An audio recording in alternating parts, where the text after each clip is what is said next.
కొంతమంది బంధువులు ఎలా ఉంటారంటే కావాలని గుచ్చి నుండి వెనకకు లాగే వాళ్ళు ఉంటారు. కొంతమంది అందరూ ఎలా ఉంటారు అంటే, కొన్నిసార్లు బంధువుల యొక్క తత్వం ఎలా ఉంటుందంటే, నీకేదైతే లేదో దాన్నే గుచ్చి నేను బాధ పెట్టాలని ప్రయత్నం చేస్తారు. ఫర్ ఎగ్జాంపుల్, నీ కుమార్తెకు పెళ్లి అవ్వట్లేదు అనుకోండి, ప్రతిసారి అదే మాటను, ఇంకా అవ్వట్లేదండి, ఏమోనండి, అందరికీ అయిపోతుంది, మీ కుమార్తె కావట్లేదు, ఇంకా అవదేమోనండి, లేకపోతే అదండి ఇదండి అని తెలుసు వాళ్ళకి ఆ మాట అంటే నువ్వు బాధపడతావని, అయినా అంటారు. మరలా అదే అంటారు. ఉద్యోగం రాలేదా నీకు? ఉద్యోగం రాలేదండి, మొన్నే మా ఇంటి పక్క ఒక ఆయనకు వచ్చిందండి, మొన్నే మా ఇంటి ఎదురుకున్న ఒక ఆయనకు వచ్చిందండి. వీళ్ళు చూపు అంతా వాళ్ళ మీదే కానీ వారి జీవితాల గురించి ఆలోచించారు. ప్రతిసారి నీకు ఏదైతే లేదో దాన్నే నొక్కి నిన్ను బాధ పెట్టాలనే ప్రయత్నం చేస్తారు చాలా. ఉద్యోగం పోయిందా, ఆ నోట ఈ నోట వాళ్ళకి తెలిసిందంటే ఇంకా వాళ్ళకి పండగే.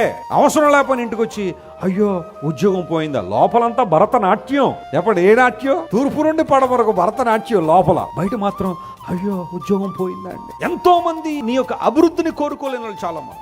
నువ్వు దీవెన పొందితే ఒక్కొక్క మెట్టు ఎక్కుతుంటే తట్టుకోలేని వాళ్ళు చాలా మంది ఉంటారు. నేను దేవుని సన్నిధిలో చేసే ప్రార్థన ఒకటి ఎప్పుడైనా వినండి. ఒక ప్రాక్టికల్ మ్యాన్ ఆఫ్ గాడ్గా చెప్తున్నాను. ప్రభువా, నువ్వు ఎవరిని ఎంతగా దీవించినా వారిని చూసి ఆనందపడే మనసు నాకు అమ్మ నువ్వు ప్రార్థన చేస్తాను. ఎప్పుడు ప్రార్థన చేస్తాను అలా. ఎవరిని చూసి అయినా మత్సరపడడం కానీ, కుళ్ళుకోవడం కానీ, లేదా వాళ్ళని చూసి ఇబ్బంది పడడం కానీ అలాంటి వద్దు ప్రభు. ఇతరుల క్షేమాన్ని చూసినప్పుడు నేను ఆనందించాలా, సేవకుల క్షేమాన్ని చూస్తే ప్రాముఖ్యంగా నేను ఆనందించాలని దేవుని సన్నిధిలో ప్రార్థన చేస్తాను. That's what I do. ఎవరైనా దేవుని చేతిలో బలంగా వాడబడితే వారి కోసం ప్రార్థన చేస్తాను. అవకాశం ఉంటే సహకరిస్తాను. వాళ్ళు ఎంతో మందికి చేశాను అలా, అవన్నీ చెప్పుకోను. కానీ ఎంతో మంది యవన బిడ్డలు దేవుని సేవకు వస్తే, అన్న దేవుని సేవ చేస్తున్నామంటే, తమ్ముడా నీకేం కావాలో నేనున్నా, చేసి పెడతా అని ఏదో సహాయం, మాట సహాయమో, ఆర్థిక సహాయం, వాట్ ఎవర్ ఇట్ ఈస్ చేయాలా, వారిని ప్రోత్సహించాలని ఆలోచన. నువ్వు ఎప్పుడు కంగారు పడొద్దు, ఎవరో ఏదన్నారని బాధపడొద్దు.